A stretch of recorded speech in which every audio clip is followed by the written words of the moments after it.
السلام علیکم ورحمۃ اللہ وبرکاتہ نحمده ونصلی علی رسوله الکریم اما بعد قال اللہ تعالی اذ یقول لصاحبه لا تحزن ان اللہ معنا صدق اللہ العظیم۔ میں آپ حضرات کے سامنے درسگاہ رسالت اور تربیت گاہ نبوت کے سند یافتہ افراد میں سے ایک فرد حضرت ابو بکر صدیق کی شان میں کچھ روشنی ڈالنے کی جسارت حاصل کر رہا ہوں۔ شہدائیان ملت عالم انسانیت میں ہی نہیں بلکہ ساری کائنات میں رب کائنات کی افضل ترین مخلوق انبیاء کرام کی ذات مقدسہ ہے۔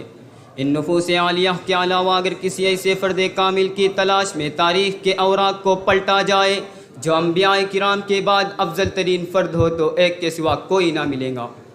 تاریخ ماضی شاہد ہے کہ 5ویں صدی عیسوی میں ایک ایسی شخصیت ملتی ہے جس کو افضل البشر بعد الانبیاء کہا جائے تو مبالغہ نہ ہوگا۔ یہ بطل جلیل امت مسلمہ کا ایسا فرد فرید ہے جس نے تاریخ کے دھارے کو اپنی صلاحیتوں کے مطابق موڑا اور صفحات تاریخ پر ایسے نقش دوام ثابت کیے جس کی نظیر ماقبل میں نہیں ملتی اور نہ کوئی مستقبل میں ایسی مثال پیش کرنے والے کی امید کی جا سکتی ہے۔ اس شخصیت کو سیر و تاریخ میں ابو بکر صدیق کے نام سے یاد کیا جاتا ہے۔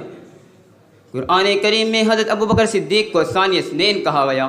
اس سے یہ نکتہ بھی نکالا جا سکتا ہے کہ جہاں جہاں نبی اول ہے وہی ابو بکر ثانی ہے۔ ایمان میں نبی اول ہے، ابو بکر ثانی ہے۔ دعوت و تبلیغ میں نبی اول ہے، ابو بکر ثانی ہے۔ دین کی نصرت میں نبی اول ہے، ابو بکر ثانی ہے۔ امامت و خلافت میں نبی اول ہے، ابو بکر ثانی ہے۔ روضے میں نبی اول ہے، ابو بکر ثانی ہے۔ روضے سے اٹھنے میں نبی اول ہے، ابو بکر ثانی ہے۔ حشر میں نبی اول ہے، ابو بکر ثانی ہے۔ جنت میں نبی اول ہے، ابو بکر ثانی ہے۔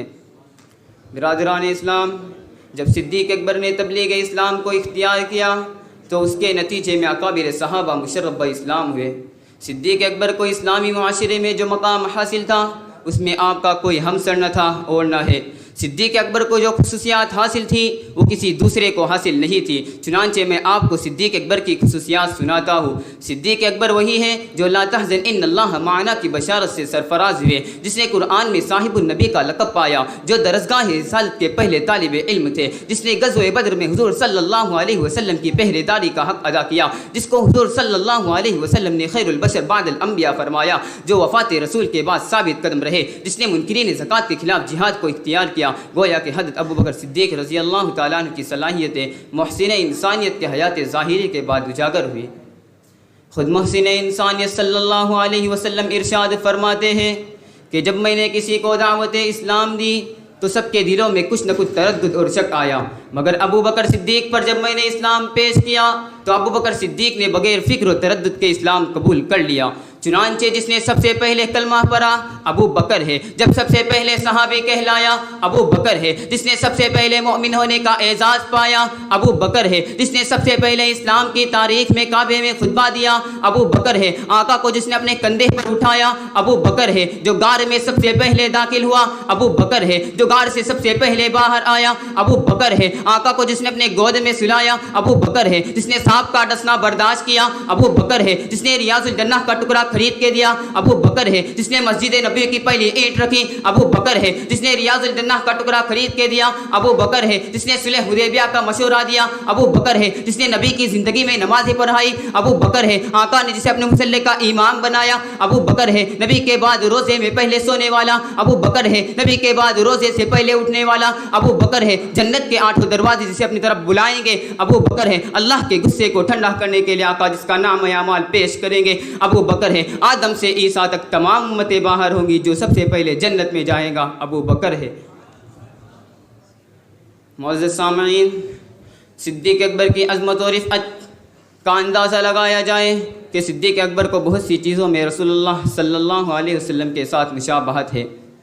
پیارے آقا کی عمر 63 برس، صدیق کی عمر 63 برس، پیارے آقا کی وفات پیر کے دن، صدیق کی وفات پیر کے دن، پیارے آقا کی وفات کے وقت سرحان عائشہ بیٹھی، صدیق کی وفات کے وقت سرحان عائشہ بیٹھی۔ پیارے آقا نے فرمایا مسواک لائی جائے، صدیق نے بھی کہا مسواک لائی جائے۔ پیارے آقا نے فرمایا مسواک سخت ہے نرم کیا جائے، صدیق نے بھی کہا مسواک سخت ہے نرم کیا جائے۔ پیارے آقا کی مسواک کو عائشہ نے چبایا، صدیق کی بھی مسواک کو عائشہ نے چبایا۔ پیارے آقا کو وفات سے 2 سال پہلے زہر دیا گیا، صدیق کو بھی وفات سے 2 سال پہلے زہر دیا گیا۔ پیارے آقا کو زہر گوشت میں دیا گیا، صدیق کو بھی زہر گوشت میں دیا گیا۔ جو ساتھی پیارے آقا کے ساتھ تھے ایک ان میں سے اسی وقت شہید ہو گیا، جو ساتھی صدیق کے ساتھ تھے ایک ان میں سے اسی وقت شہید ہو گیا۔ پیارے آقا کی نواسی کو شہید کیا گیا، صدیق کے بھی نواسی کو شہید کیا گیا۔ پیارے آقا کے نواسی کا سر کاٹا گیا، صدیق کے بھی نواسی کا سر کاٹا گیا۔ پیارے آقا کے نواسی کو خلافت کے معاملے میں شہید کیا گیا، صدیق کے بھی نواسی کو خلافت کے معاملے میں شہید کیا گیا۔ پیارے آقا کو وفات سے 15 دن پہلے بخار آیا، صدیق کو بھی وفات سے 15 دن پہلے بخار آیا۔ پیارے آقا نے وفات سے 4 دن پہلے مصلی چھوڑا، صدیق نے بھی وفات سے 4 دن پہلے مصلی چھوڑا۔ پیارے آقا نے مصلی پہ اسے کھڑا کیا